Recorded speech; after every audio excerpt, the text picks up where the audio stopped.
Cheesehead TV brings you two guys who like to think they know something about football.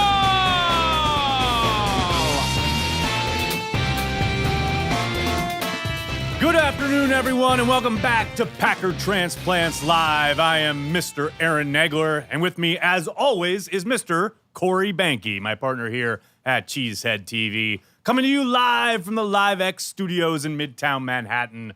Corey, why don't you break it down? Tell us what's on tap today. Today, we're going to talk and break down the 29-29 tie to the Minnesota Vikings and get ready for the matchup with Dan Snyder's sorry excuse for a team in Washington. But right now, it's time for the good, the bad, and the ugly. We got the good. We got a running game.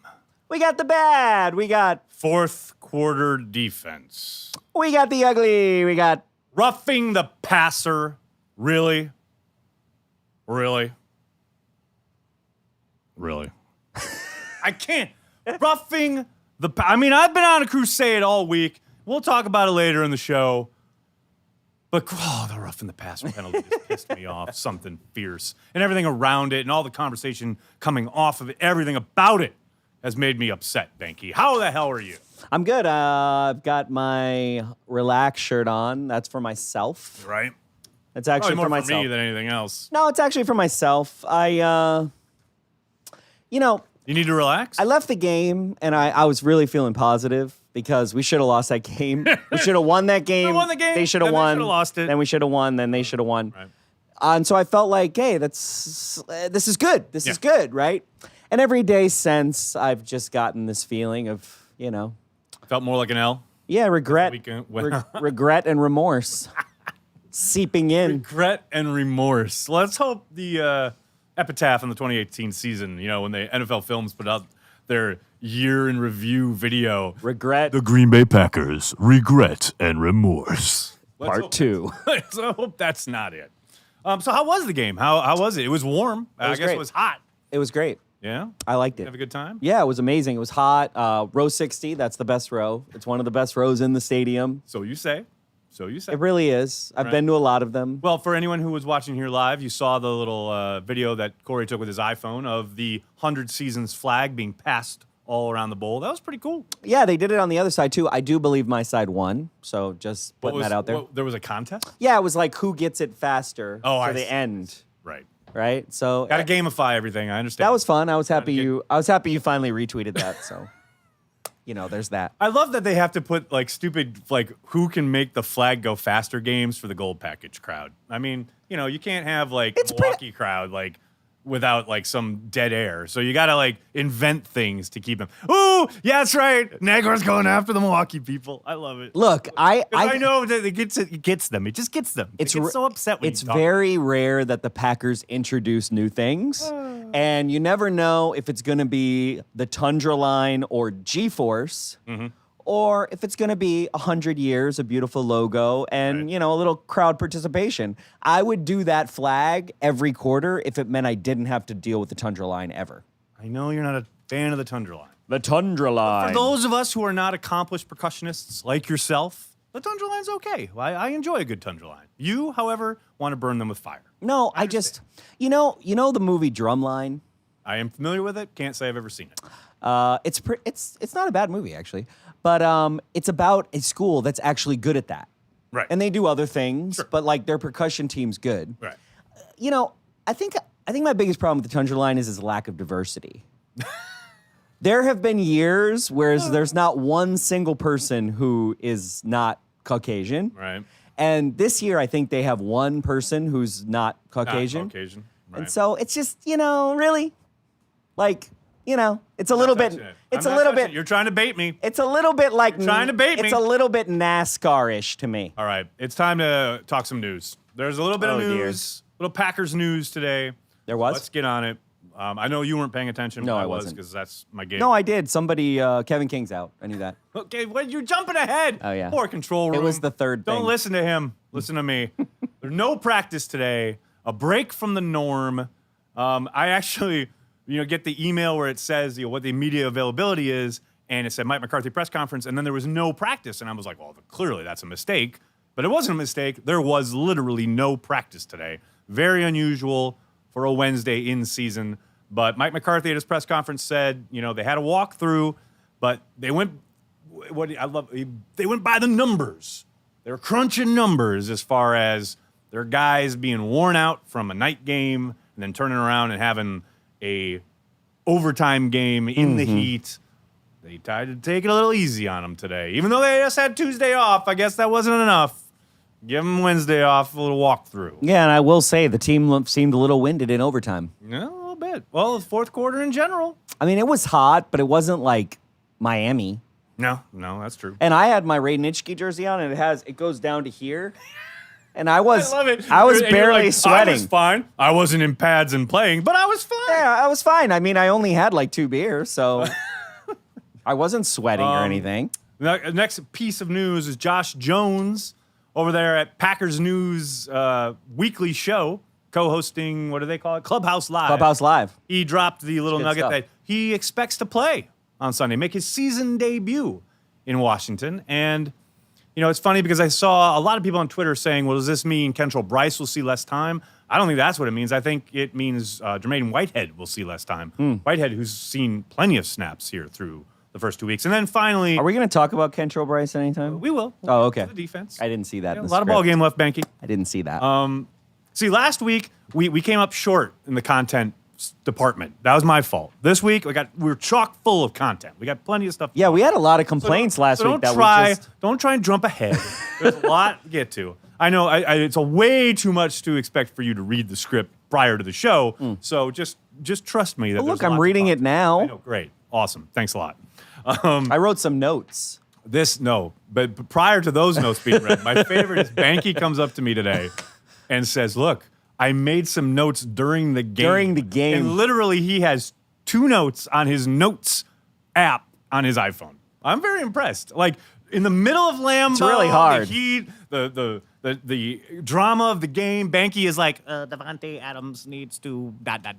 So that's good. I was proud of myself. You should And then I be. forgot I was doing it because I was watching the You game. made the first 2 notes. Now, I was trying to get the people around me up for defense because, Lambeau, Yeah. you know how it is. And finally, the final new piece of news, Corey Behnke dropping it already early on, screwing up our lower thirds. But Kevin King most likely will not play on Sunday. This is really upsetting. Mike McCarthy saying he doesn't have any long-term concerns, but he'll be hard-pressed to play on Sunday. And after Devon House's performance against the Vikings, Ouch. that is concerning. It is concerning.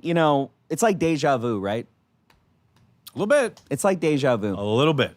I will say that fourth quarter collapse, we got rid of Dom Capers because of those, and there was another one. Makes you wonder. I mean, the Devon House thing really kind of pissed me off. They never really shored up the secondary, right? Well, they did. Not- It's just, okay, here's the idea. Not really. Yes. No. Here's the thing. The talent level has increased. You cannot deny that. We talked about it in the summer. We talked about it week 1. But has the talent It's noticeable. But has the talent level increased 20% or has it increased 40%?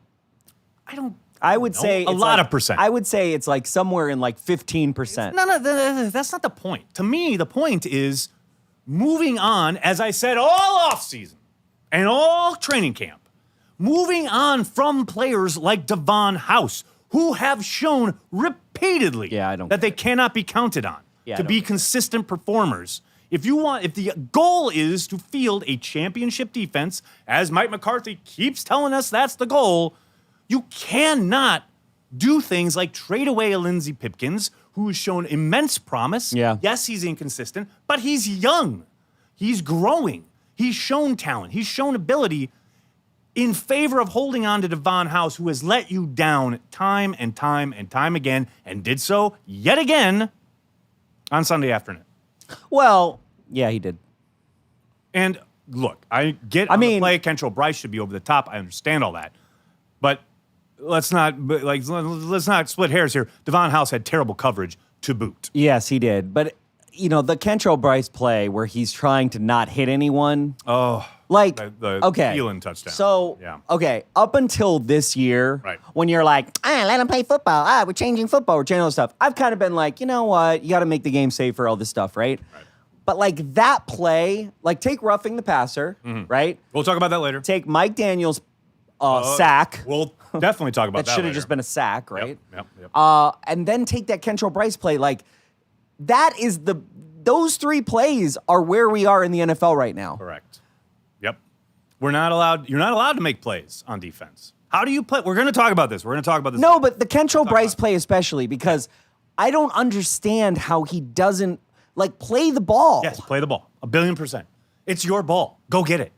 Go get the ball. The thing that's so maddening about it is there are 2 distinct angles that Fox has of that play that show he's tracking the football. Yeah. As soon as it leaves Cousins' hands, he's tracking the football. Yeah. Go get it. It's your ball. Yeah, when two you have as much right to that football as anyone else in that football. When 2 baseball outfielders, right? They're going for the ball. Sometimes they hit each other. One person comes up with the ball. Like, sometimes they hit each other. Sometimes they hit each other in the Bad it's News like Bears. a clown car. Yeah. Exactly. All right. So anyway, we're getting off track because we're talking about the defense, and right now we're supposed to be talking about the offense. Let's talk about the offense, and let's talk about, I think, the number one complaint that I got from Packers fans coming off of that game, talking about strictly offensively, Non-trolls. non-trolly, Okay. like legit complaints. Great. Like a complaint that I understand and I totally get, and I shared the frustration after the game. The offensive approach by Mike McCarthy and Aaron Rodgers, because it's always a partnership, after the Clinton Dix interception, which everyone, I think, in that stadium thought that's ball game. Oh, I did. That's ball game. I did. And I think Wayne Larrivee called the dagger. Did he really? Oh, I didn't know. I don't know. I think he called the dagger after the pick. Ooh, that's tough. So yeah, they run the ball. It's a 2-minute warning. Fine. The play to Davante Adams on the rollout, that should have been a touchdown. Davante Adams has to hold on to that ball. If Davante Adams, and I talked about it all this week on Packers Daily Chat, if Davante Adams is telling the Fox broadcast crew in production meetings, I want to be viewed as a top 5 wide receiver in the NFL. I feel I'm not getting the respect I deserve. It is my mission to become recognized as a top 5 wide receiver in the NFL. Let me tell you, buddy, you need to catch that football. Yeah. You can't let Kendricks get it out from under you. That's a great throw from Rodgers to fit it in there. That's your play. That's the play that is going to, if you make that play, that's the play that people are going to point to and go, that's a top 5 wide receiver in the NFL. Well, and to that, one of my 2 notes. Yes, here we go. Was from the first quarter. The first drive, Davante had a drop. Yep. And the moment it happened, I said, there it is. That's them getting behind the sticks, and this is where it all kind of falls apart. And it did. Well, I wanted to say 2 things. So, one, what's amazing about it, I'm not trying to harp on Davante with that, right. But it's one of these things where that drop stopped that drive, right? And that's all it takes. Like, that's the thing. You know, I've been seeing some people on Twitter talking about, Jordy Nelson. This was my gripe last year about Jordy Nelson, was like, everybody's like, oh, it's a couple drops. It's like, no. 3 drops in a game, that's 3 drives dead. Yeah. The second thing I want to say, just to give McCarthy some props, Right. the way that he handled clock management in the fourth quarter was actually pretty damn amazing. Right. Okay? We had a drive that took away 8.5 minutes. Right. I counted it. Right. And it did. You felt I really the thought drive. it was going to Yes. do everything we needed to do. I said, look, we've got to have a really long, sustained drive. So in some ways, we proved that we could do that, right? And in other ways, we proved that, Same old. Well, the thing is, too, that drive, the one you're talking about right there, it reminded me very specifically of 2 years ago, the very first game when they ran the table was a Monday night game in Philadelphia, where at the end of the game, they needed a long, sustained drive, and they did just that, where they put together an 9-minute drive. And that drive that night basically cemented the game. And I thought, while that drive was going on, that's what that drive was going to do against the Vikings. Like, here we go. This is going to seal the deal, so to speak. And then, of course, all hell breaks loose. But that, Davante, I don't know, man. And then after the drop on the rollout, there's the throw to the front corner of the end zone. And maybe the DB got a finger on it or something to kind of offset the path of the football. But again, that's your ball, man. Go get it. Yeah. You want to be a top 5 wide receiver. Got to catch one of those passes. But to With the game yes, being on the line, your ability to put the dagger into your opponent, got to make that play. I will say there were 3 times I literally watched Davante. I mean, I watched him the whole time. Like, there were a lot of times when I pretty much would just focus on Davante. That was the matchup, right, for me. Because there's a hot read that happens in the third quarter right. that he has an amazing catch, and you can see that pretty much it's a hot read. He's going to go to Davante the whole time. Right. Drops aside, Davante had a pretty good game. Oh, he did. And I hated that he got that ridiculous offensive pass interference. Oh my goodness. That was absolutely he did it. That was ticky-tack nonsense. Right? Why did you have to bring that up? I had to find the stupid ridiculous. angry emoji because I'm Right. like, are you kidding me? Yeah, that was what? Ridiculous. It was ridiculous. And what killed it, what sucked about that call too, is like they were trying to climb out of being deep in their own end, and that would have done it. He didn't even touch him. Like the guy's like, great. Well, they both. It's hand fighting. It's hand fighting. You see it every freaking down in the NFL. That's what killed me about it. But speaking of wide receivers, could we keep some praise on Geronimo Allison? This cat has come to play in 2018. Yeah, he has. I mean, obviously, the number one play you look at is on special teams. Yep. The blocked punt. Oh, my goodness. What a great play. Wow. Great design by Zook. When is the last time Oh, dear. you saw the Packers block a punt and catch it in the end zone? In the end zone, like, no. That's a rare But when's the treat. last time we blocked a punt? Like 2 years ago? Last year, did we block one? Montgomery blocked one against the Bengals last year, I want to say. Okay. But it was You up have a the better middle. It was memory than different- me. it was a I don't different- remember. It was a different design. And but- before that, it was like 8 years. Yeah, probably. I mean, Yeah, it was a sweet play. that woke everybody up. Yeah, absolutely. Well, yeah, both teams woke up after that. But Geronimo Allison, absolutely Johnny on the spot. Great route running, and what a smart play on the play that Vikings fans had a legit gripe when they said his knee was down. Yeah. But he spun up and it kept running, and he didn't get called down. Yeah. And hell, the Vikings have the ability to challenge. Yeah. And they didn't. Yeah. So Mike away we McCarthy go. should have challenged. There's a challenge Mike McCarthy should have had late in the game too. That was the drop that he should have had. That everybody thought that where it wasn't a catch. Yeah. That he could have challenged, and everybody was surprised he didn't challenge. Yeah, I think if you're talking about the touchdown drop from Davante, I think that's the one. No. It was a Vikings. The Vikings. It was a I see drop, what you're saying. Got it. and I can't remember. I think it was in the third quarter. It was there was a time where we were all like, "Why isn't he challenging? Like you have it, just All do I it." know is Geronimo Allison. All summer long, people were like, "Who's the number 3 wide receiver? Who's the number 3 wide receiver?" There's no question.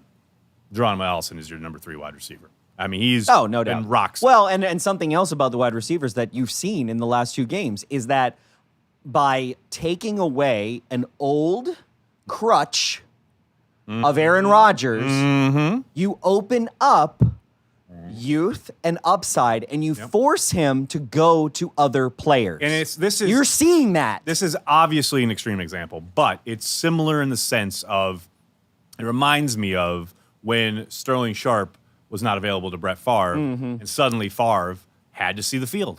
You were absolutely forced to because your security blanket is no longer there. Well, that's what we're seeing, what you're talking about with Rodgers. Like, yeah, there were so many third downs, so many spots in the red zone where I got to find Jordy, or I'm going to find Jordy. I'm going to throw it. It's predetermined. I'm going to throw it to Jordy. Yep. That's all gone And you now. still see that happening with Davante, but they're little hot bit with reads. Davante, but They're hot reads. Nowhere near. He's looking the for way- Cobb a lot more absolutely. than he ever has, right? 100%. And Cobb is we're going to see some things from Cobb this year, as long as he can stay healthy, that are going to. We've already seen things that have. the win against the Bears is mind blowing, and some of those things he did in the game last week, they're pretty amazing. He's really. I think he's the most underrated player probably on our team. And then I just want to give. Oh, hey, there's news today that we didn't touch in news, but it did happen earlier this afternoon after I wrote the script. Aaron Jones was activated officially. And, of course, all of fantasy Twitter is all up in my mentions wondering how much he's going to play. obviously he's their most talented running back. A lot. Purely talent with the ball in his hand, no question. However, obviously in this offense, especially with Aaron Rodgers playing on a gimpy leg, Jamal Williams is not going anywhere, people. I don't know how to break it to you. I had somebody come up in my mentions like, can you believe McCarthy? Or not can you believe, but what do you think about McCarthy saying that, Williams and Montgomery are going to be, continue in the roles that they have and Jones will be kind of supplementing them? I'm like, yeah, I don't know what anybody expected. I think there's no doubt Jones is an electric talent, but you can't look at what Jamal Williams has done in pass protection and tell me you don't want him out there. Well, right now, what do you think the ranking is on Pass Pro for the three of them? Oh, it's Jamal Williams by and. But Ty Montgomery has gotten better. Ty's gotten better, but the thing is I think Aaron Jones has gotten better. Well, and that's the thing. I mean, I think whoever Jones looked good in the summer. To your point, it's two things. It's who's the most electric and who wins that battle the best. Who can protect Aaron with the most looks and with the who can get on the same page with Aaron. Who are you going to count? Who are you counting on? Yeah. To make sure that if an exotic blitz comes or if something breaks free, and you've got to have one guy in there to make sure that dude don't get into Aaron. Yeah, I want Jamal Williams out there. Yeah. Like zero question. Yeah. There's zero question. Now, I get it. Like Aaron Jones is electric. He is absolute fire with the ball in his hand, and I want to see it just as much as everybody else. But he has to prove it on the field in the sense that if it's 3rd and 4 and Rodgers and there's a run call or there's whatever call and Rodgers adjusts and he changes the protection, Corey Linsley changes the protection, they got to be able to know 100% lock solid that Jones is going to be where he's supposed to be, and he's not going to be overwhelmed by a blitzing linebacker. Like, that all has to be, like, he's got to prove it all over again. Yeah. And I know he looked good down the stretch last year, but that was last year. This is, 2018, here we go, we're 1-0-1. You got to get on board. The train's already left the station, and you got to jump on board in the middle of it, People want to, pretend like this is Madden. Like, you can just insert them into the lineup and go. Yeah. Don't work like that. No. Does not work like that. Nope. And finally, on the offensive tip, I just wanted to give a shout-out to Justin McCray because I thought he caught an unnecessary amount of grief for the way he started the Bears game with the 2 penalties. People were just dogging this guy, left and right. And then he actually played pretty well in the second half, and no one talked about it. And I thought he had a pretty good game.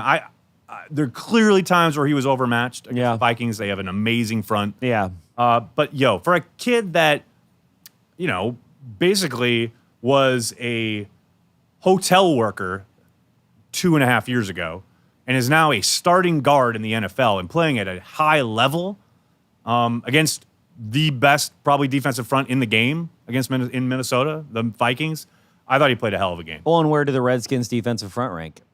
Well, they're good. They have the number one defense, right? The number one defense after 2 weeks. All right, slow down. Oh, what you don't. I think they have a good front, but it's not the Vikings front. Wait, what about team rankings though? No. Oh, you mean power rankings? Yeah, I went on my little rant about that. And Packers Daily yesterday. I can't. Power rankings have always been funny. Power rankings are funny in the same way that every single person who wants to be a reporter wants to be a beat writer. Yeah, I think it's funny. Here's the thing. There was a time when power rankings were worth something. It was when only one man did them, and that was Paul Zimmerman, Dr. Z for Sports Illustrated. His power rankings were the power rankings, and they were all that mattered. And I knew every week when they were coming out, it was the first thing I would read. Everyone I knew who followed the NFL, everyone I knew in the NFL, people would say where are we on Dr. Z's rankings? Everybody read them. And whether you agreed with them or not, they were the power rankings. Right. Now everybody's got a power ranking. Yeah. And now they're worth shit. They're not worth anything. It's true. So, that's my thing on power rankings. They're just not worth the time. So you're saying you'll never do power rankings? I did my power rankings. What are your Number power one, rankings? Green Bay Packers. 2 through 32, everybody else. I like that. Are you slowly easy. turning into me?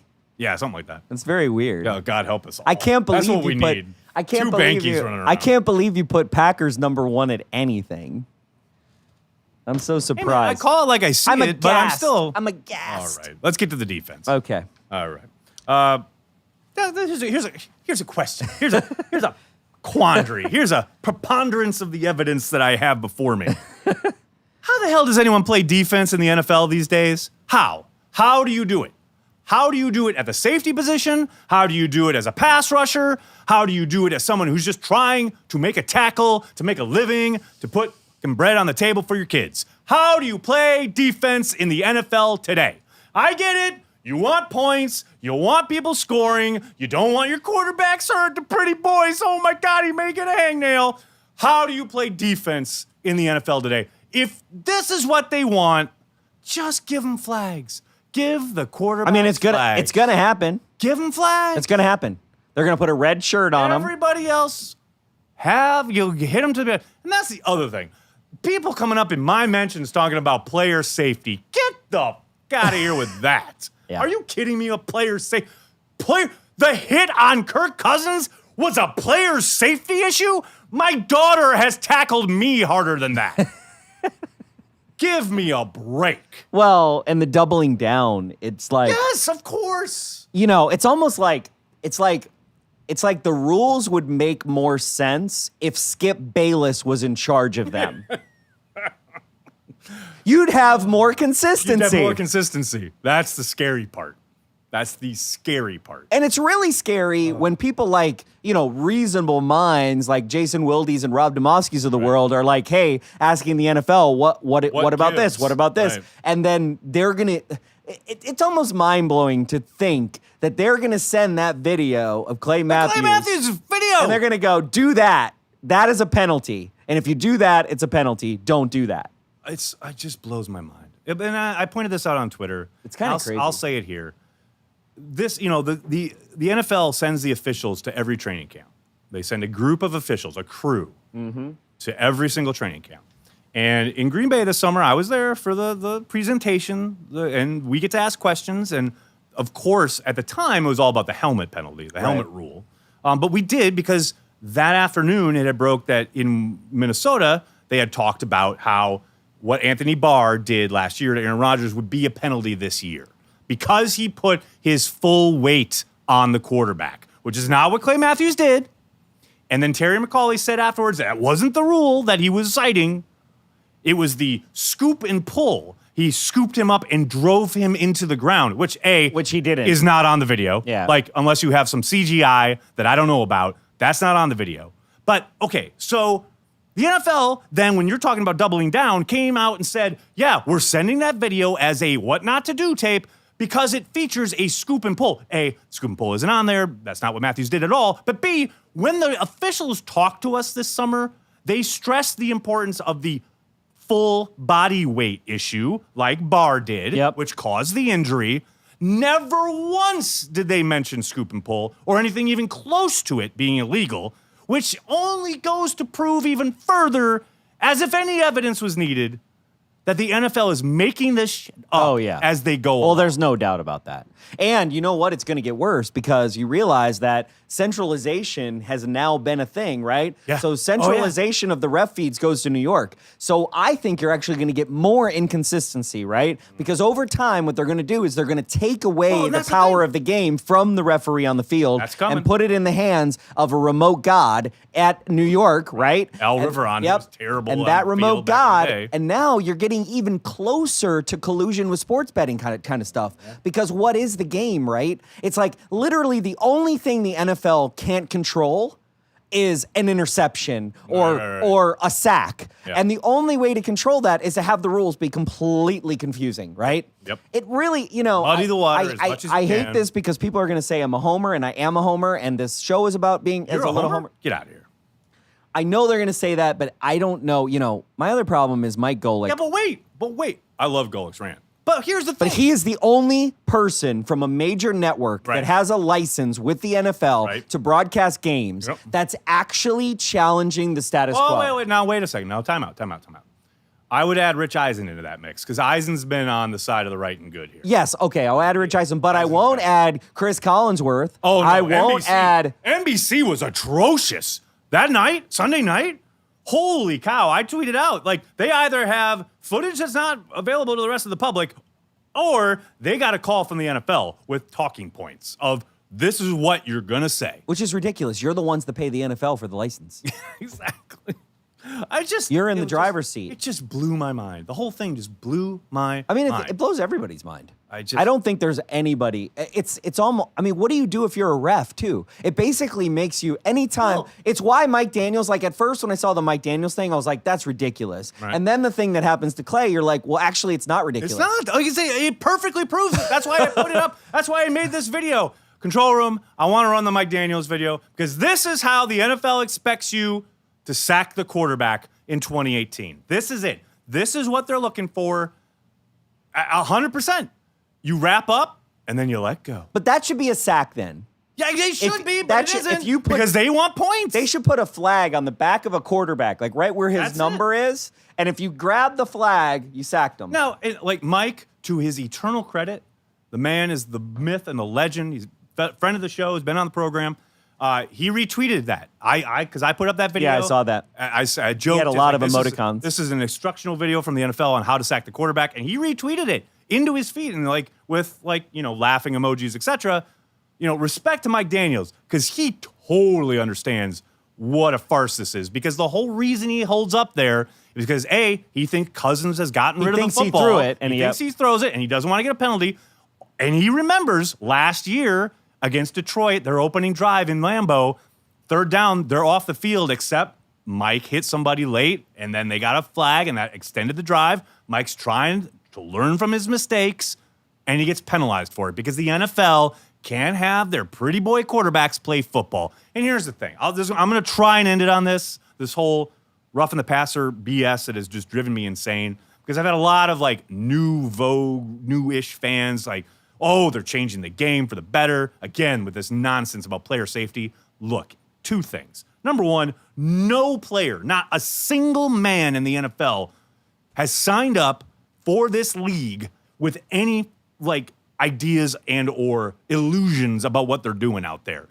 15 years ago, even 10 years ago, guys could have been in the dark about the possible long-term ramifications of playing football. There is not a human man on the earth playing in the NFL who doesn't know, yes, there are possible major health implications for me down the road. Everybody knows this. So stop with we got to make it safe. Clay Matthews made it as safe as possible for Kirk Cousins on that play. Yeah. And the other thing was, if you're gonna make guys just unable to play defense, just rip the Band-Aid off. Don't give me this piecemeal. Yeah, that's what. Don't give me this piecemeal. We're changing the game. And every offseason we have another stupid rule revision or emphasis. Just rip the Band-Aid off. Get rid of the kickoff. Give the quarterbacks flags. Let's do it.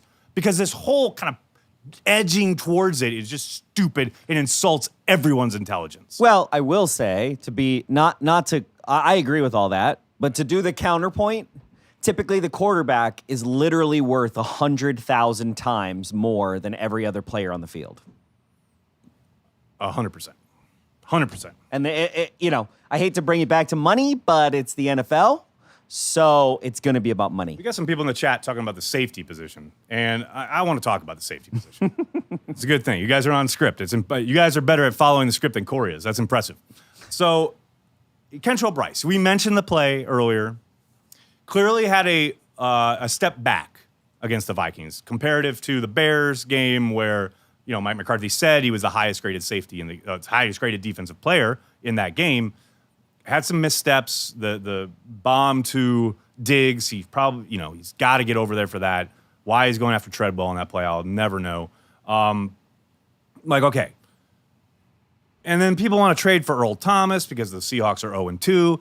I don't see the Packers doing that because then they're going to have to give Thomas a huge contract. I don't think he affects the game the way Khalil Mack does, which they were clearly willing to do.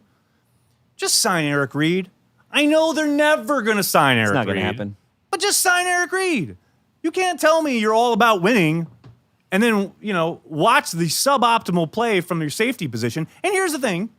If Eric Reed comes in, he's not even taking Bryce's spot or Ha-Ha's spot. He's taking Whitehead's spot. Yep. You can be had for a song at this point, and you're upgrading the talent at the position. The overall talent level goes up. He's a better player than Josh Jones. There's zero doubt about that. He's a better player than anybody that they have currently. Like, just if I thought the idea was to win and be the best, and Eric Reed instantly improves your football team, but they won't do it because political reasons and because Well, and what's funny is all they're doing is making a case for Kaepernick. By no team signing Reed, though, it helps Kaepernick. It helps both of them, right? Yes, because you could make an argument that 100%. that Kaepernick is not. I don't know how you could, but I feel like you could somewhat make an argument that, like, he's maybe not a starting quarterback anymore. I don't know how you could, but he had some downplay. He wasn't. Yeah. It wasn't like he won a Super Bowl slipped, and then he slipped. But yeah, Eric Reed, that's hard. That's still a player. That's hard. He's that's still a really player. hard. It's ridiculous. Finally, too. I want to just check on special teams. Oh, real my quick. God. Real quick, just for you, Corey Behnke. How about J.K. Scott? Oh, my God. J.K. Scott, weapon. He's a weapon. He had a 64-yard punt with no return. In the first quarter. That's pretty impressive. It was. It was impressive. I'm going to give him some props. Wow, look at that. Here's what's impressive. For the first time in probably our history, we turned field position over from behind the 20. Yeah. Flip the script, baby. That was crazy. Yeah. Weird turned to me because, of That's what I've course, been talking about. we have a streak right now, and I don't know if Weir's going to count the streak right now because we have a tie. Oh, no. So we might never see. So Right. the thing about Weir is, All right. This is Matt Weir, Yeah. in case you're playing at home. this is my buddy Matt Weir. The thing, so now we have to go to games together at home Right. because we've won. Although I didn't. Oh, I see, right. We win the first one, so then we went again. We weren't going to. I wasn't Got going to go.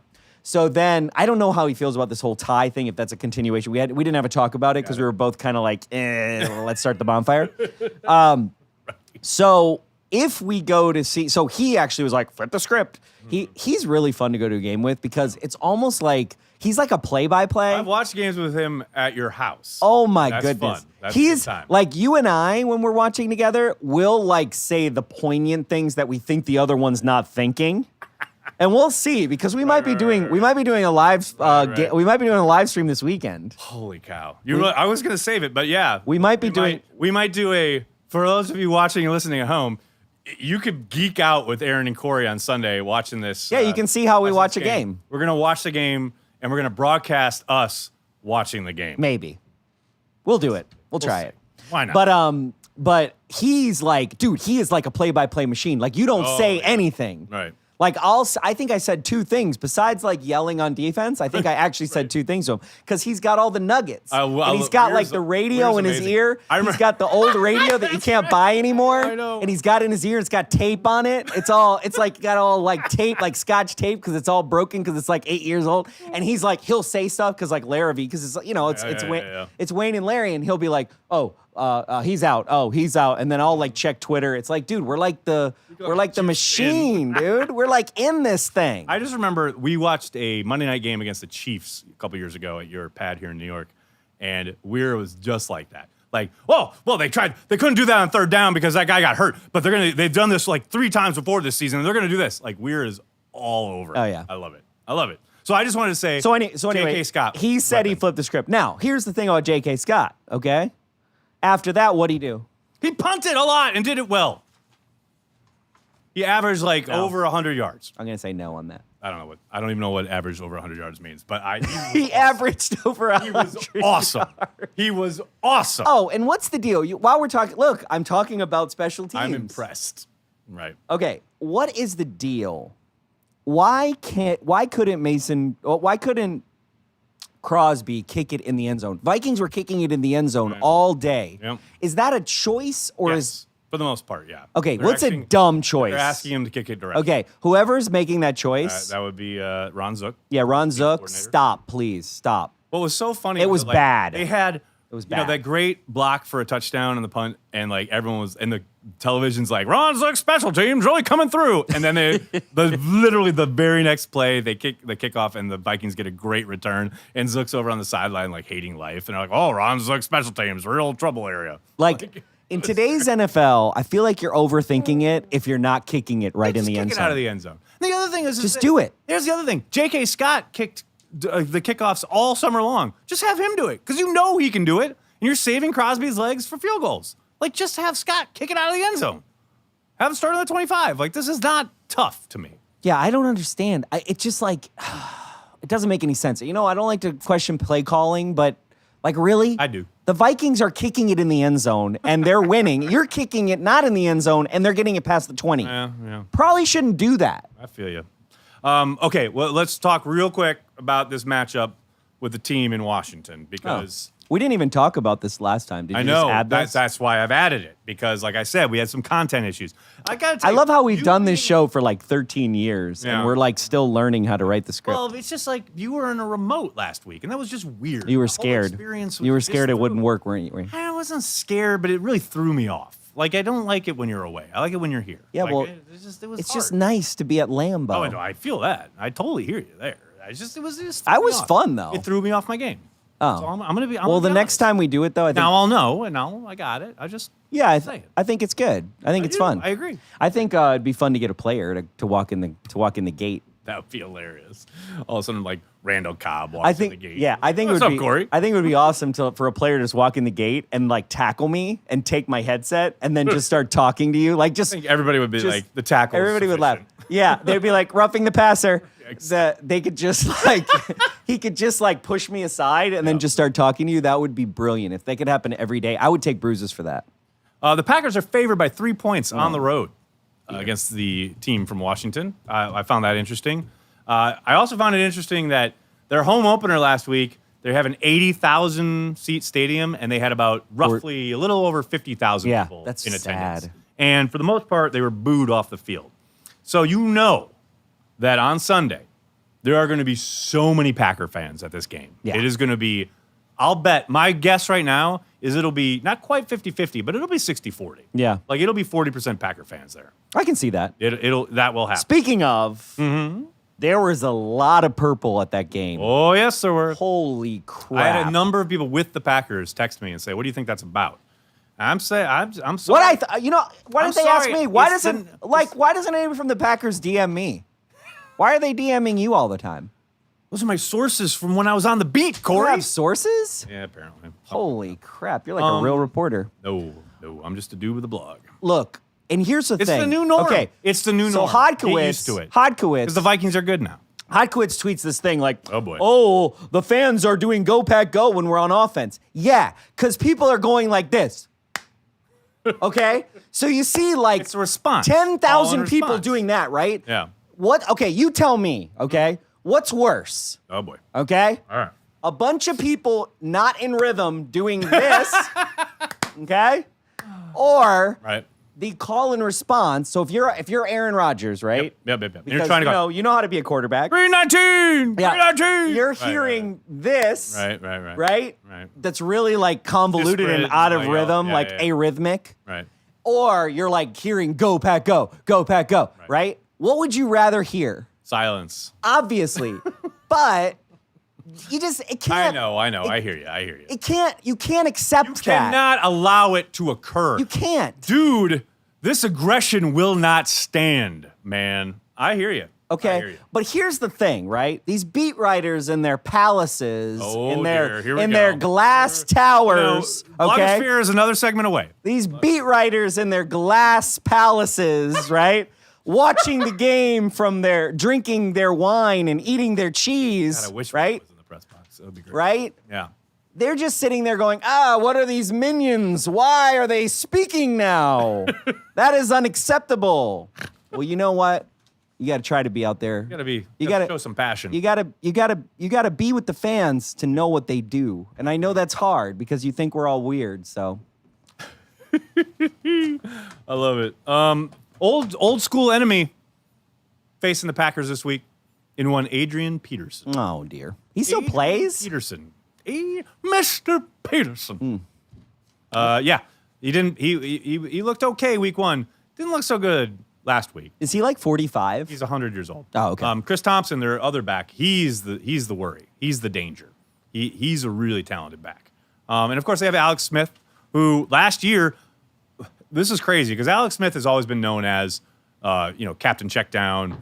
If you need, if it's 3rd and 9, you need 9 yards, he'll get you 8. That's kind of who he is. But last year with the Chiefs, he was the #1 deep passer in the NFL. like by every metric. Yeah, every Chiefs game I saw, he looked pretty He good. was amazing. But now he's like in the traditional West Coast, back to the traditional West Coast offense. Jay Gruden has him like doing tons of like bootlegs and stuff, and he's back to being Captain Checkdown. So, yeah, for me, this whole game comes down to the Packers being able to hold up with Jordan Reed. I think I don't worry about like Jair Alexander and Tremont Williams. I don't worry about them on the outside with the wide receivers. I do worry about Jordan Reed, their tight end, and even Vernon Davis, even though he's older. The two tight ends, to me, represent the biggest problem for the Packers. We never really talked about Jair Alexander. It's kind of amazing. He's a player. It's kind of ridiculously amazing how good he is right now. He's good. He's good. He's only going to get better. That's the best thing. You know, I wish we had 3 of him. Yeah, exactly. Yeah, he's only going to get better. And that's what I mean. I wrote it right after in my gut reactions after the Vikings game. He's a player. You know, sometimes you look at a guy and you're like, yep, they got a player there. Like, he's a player. There's zero doubt about it. Why couldn't we do that in like 2015, 2016, and 2017? It'd have been nice, right? Then we'd have 3 players right now. Well, they have another player in Josh Jackson, but they didn't have him on the field when Devon House got burned for a 75-yard touchdown. For whatever reason. I guess we'll never know.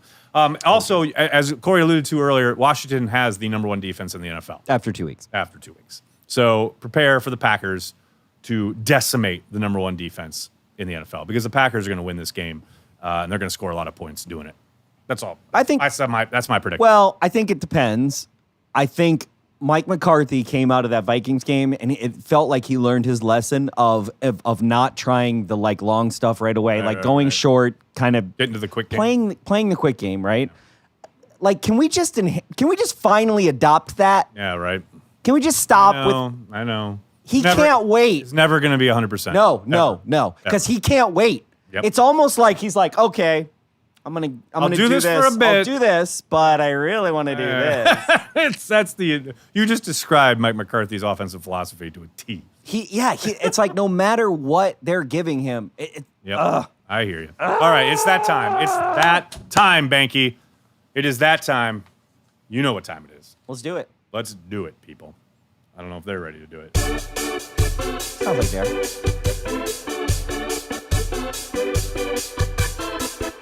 This week in the Packer blogosphere.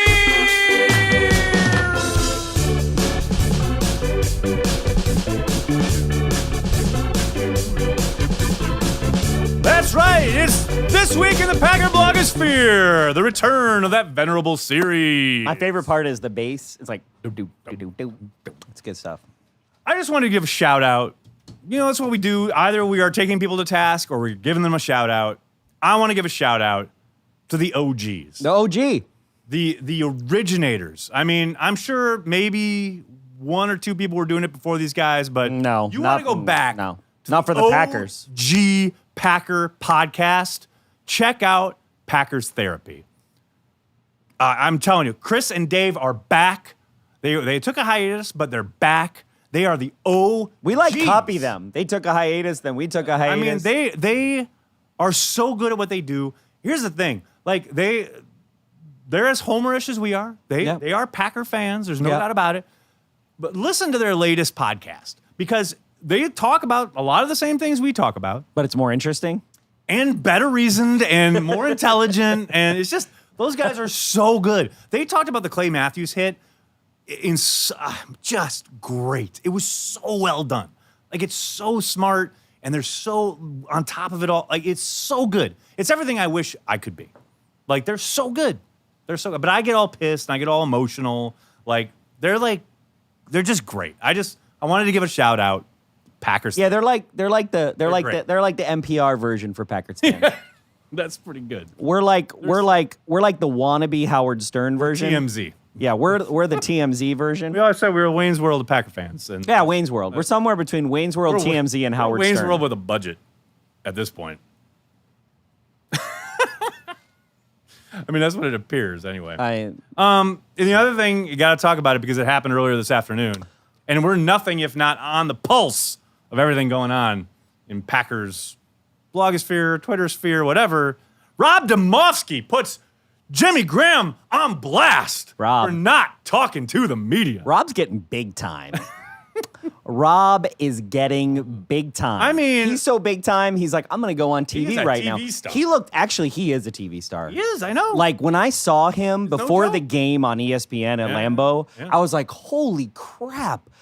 This man is looking good. He's a TV star, man. I'm telling you. He's like made for television. I tell you what, though, the funny part was like so Rob put out this tweet, and of course it has this extended link crap that you got to go to ESPN.com. Yeah. So as a service to Packer fans everywhere, I just made a screenshot and put it up on my Twitter because screw that extra. Well, why don't click you for do the that worldwide with leader. why don't you do that with your subscription to Bob McGinn? I probably should actually. That's a really good idea. Maybe we should just repost.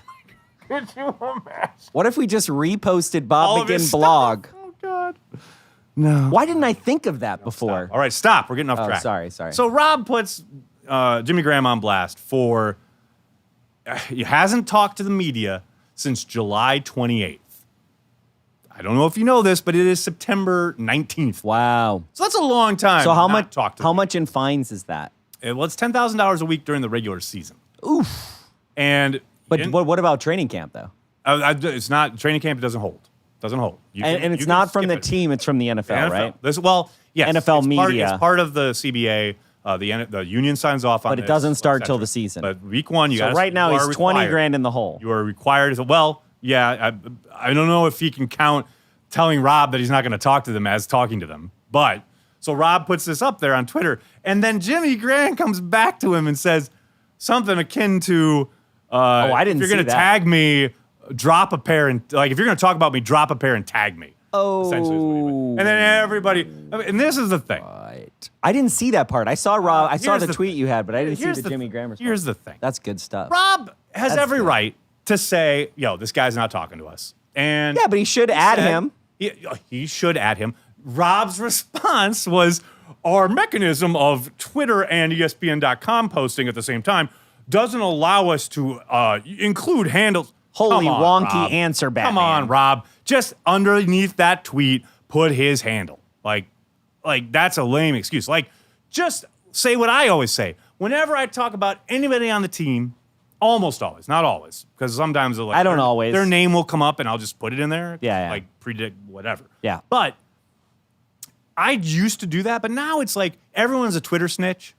So Yeah. whatever you say, good or bad. Like I put up Jamal Williams as a boss in pass protection the other day on my Twitter Yeah, I account. saw that. And it got retweeted, blah, blah, and everyone tagged Jamal Williams. That's fine. I wasn't looking for him to say, "Oh, look, I'm talking good about you." Right. But like, okay, I know you're going to do it. If I say Aaron Rodgers missed this read, everyone's going to tag Aaron Rodgers. And Yeah. oh, look, he's talking bad about you. So look, y'all want to be Twitter snitches? Fine, be Twitter snitches. That's your life.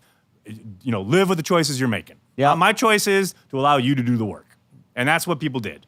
But I did think it was funny because, as a member of the media, no one gives a crap. No one gives a No. crap. Like, oh, this guy won't talk to me. Nobody cares except for people in the media. Yeah. Those are the only people who care. Yeah. And there are a few like random souls out there who are like, well, that seems odd. Like he's paid millions of dollars to play football. The least he could do is answer a few questions. And I get the questions can be stupid. Yeah, Like they in really those can be. scrums, some of those questions are ridiculously dumb. Well, and the Green Bay beat is a unique bubble of all of them. And that's not them. true. That's not the people. It has to do with kind of the town itself, Right. where it is, geographics, everything, right? It's a unique bubble. Yes, it is. It is. It's And bubbly. And I had a lot of people in my Twitter feed saying, well, they get asked some of the dumbest questions. I'm like, yeah, I get it. But the TV people are generating quotes for their news stories. I get that, right? The beat guys who write are trying to get answers usually a little more granular, Yep. a little more specific. So they can write Right, so articles. they can write their articles. Yeah. Everyone's there doing a job. Yeah. Right? And you being a douche about it, it reflects much more on you Yeah. than it does anyone asking a stupid question. And yeah, there are a lot of stupid questions. But guess what? They're there being professional, trying to do their job. And you are on purpose making it more difficult and not being professional. Yeah, but like I said, it reflects more on you Yeah, than it does does. the I anybody like else the in way that line. Aaron Rodgers, you watch him, what I like about him, and not everybody can do this, like I couldn't do this, but like he'll literally look at them and be like, yeah, I didn't say that. Like, because he knows his memory is so good. Yep. He literally knows the specific words, like whether he used about and to, like what prepositions he uses. It's prepositions. It's ridiculous. That reminds me. There was a time this past training camp where I asked Aaron a question in the scrum, that huge fucking scrum that's so annoying. But I was standing there, and Olive, my youngest daughter, didn't believe me. She was like, "You asked Aaron Rodgers a question?" I'm like, "Yeah, it's kind of my job." But she was like, "No, you did." Like she straight up didn't believe me. So I was like, "Look, there's video of it." So I played the video from Packers.com. You know, I go, "Oh, look, here we go. Here's me asking Aaron a question. You can hear my voice, like whatever." And Aaron is like looking at me like daggers. And then like when he hears my question, his face kind of goes, "Oh, yeah, blah, blah, blah, blah," and he answers the question. But Olive said, my 10-year-old goes, "Oh, wow, he was ready to hate you." I said, no, that's kind of how he is. He's like, he wants to find out if you're asking a stupid question or not. Which he'll answer. Most people are. And he'll answer accordingly. But he's ready for you, and he's ready to like completely put you in your place if you ask something stupid. And that's fine. That's great. I love that. But I mean, because it's funny that she noticed it. While we're dealing on wonky beat writers, right? The greatest question, and it's literally, if you actually listen to press conferences, is it always starts with, it's the laziest question, right? And it always starts with, "Tell me about." Oh no. Tell us about. Or talk about. Talk about. Yeah. Talk about the play where you sucked. Talk about the time you broke your leg. Like, it's like, what? Yeah. You know, and it's hard. It's hard to ask questions. I mean, you look at the White House press briefings, not to get political, but that is the top of the game, right? As far as like asking questions and crafting. Trying to get answers. You're trying to get answers in public. It's very difficult. Politics aside. And you know, the Packers beat writer, the Packers press room is miles miles away from that. Rhythm to it, right? Bill Huber asks the first question. He's like, he is the Helen Thomas of the Packers beat. You know, it's like, God bless him. I mean, I'll tell you, there is no worse day to be in that room than a day when Bill isn't there. Because then no one knows who the hell is going to ask the first question, and no one does it. Like, everyone pretends like, "Oh, I'm still sitting up," even though we've been sitting there for like 20 minutes. Yeah. Everyone's like, "Oh, I'm not ready. Oh, I'm turning on my recorder. Is someone going to ask a question?" Like, but with Bill, that's why I love Bill. Bill just goes, "You know, Mike, what is the status for Aaron Jones this week?" And then like you're off for the races. Like, but without Bill, nothing happens, and there's like literally dead air for a good minute until someone asks a question. Well, it's funny. I remember the first time it was Packers shareholder meeting. Oh, Jesus. First time we got credentialed. Wow. And I'm with you in the press room. That's a long time. We're actually in the press room. For the first time ever. For the first time ever as Cheesehead TV. Yep. Right? It's like 2008, 9? I don't know, somewhere in there. Ago, yeah. And I remember, like, I did not ask any questions. Because why? Just shut up, okay? So at least you're self. But I'm self-aware enough to realize, just be quiet. You're lucky you're here. Aaron Pupke's already gonna change his mind, okay? Exactly. Like, he's literally like ready. He's ready to kick us out. ready to kick us out at any moment. God love him. Yeah. And I remember looking at you, and I don't remember what the question was, but I just could not believe the balls that it. Like, I was like. I couldn't believe you were actually asking Ted Thompson like a question. Right. And like just the look and the daggers, like, you know, you could feel like everyone you could going, feel the what the hell is Nagler doing here? Who is this person? Why are they asking questions, and how are they allowed to do it? There are those moments in the press room where all of a sudden somebody is like credentialed that maybe you weren't expecting, or from another outlet, or who just got hired at an outlet. And they ask a question that is so unlike the room. Because there's a rhythm. Every week, you know, this guy's going to ask that kind of question. Yeah. She's going to ask this question. Like, he's going to go there. Like, you know where everyone's angle is. And then all of a sudden, there's a new person in the room. Yeah. And they ask, "Well, how come you use that slide protection on there?" And, like, you're not supposed to ask scheme questions and all that stuff. And Mike gets pissed. And you see it. Like, it gets all flushed. And it's like, it's great, though, because it kind of mixes it up. It actually changes it. Absolutely. And I know we have to end, but that goes to the bubble.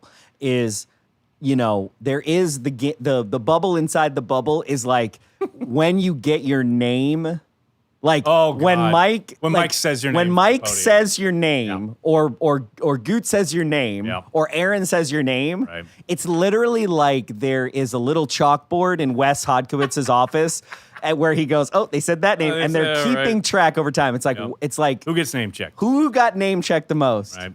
I got name checked once ever in my 2+ years on the beat. Mike said it like my first month there, which was I got to admit, felt pretty good.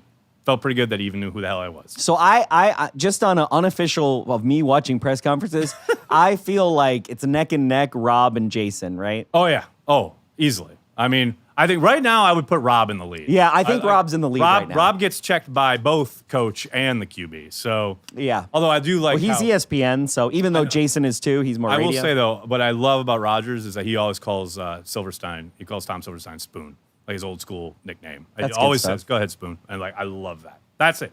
Call him Spoon. That's who he is. You ready? Yeah. You down? Yeah. That'll do it for this week's episode of Packer Transplants, everyone. We'd like to thank everyone who connects with us all over the internet, wherever you are, whether on YouTube, Facebook, Instagram, Twitter, wherever you are. Thank you so much. You guys are what makes this special. You're the reason we do it. It's a unique fan experience. Can't replicate it anywhere else on the online. I can tell you that. That's why Corey and I are here. It's why we do this. We are and will always be devoted to Packer fans worldwide. Take the high road when something like this happens. Is there any positive in terms of motivation for your guys, how ticked off they are about how this played out? Any of that can be used in any positive way whatsoever? I'm not in the mood for drama tonight, Jason. Okay? I appreciate that. What do you think you told the critics tonight?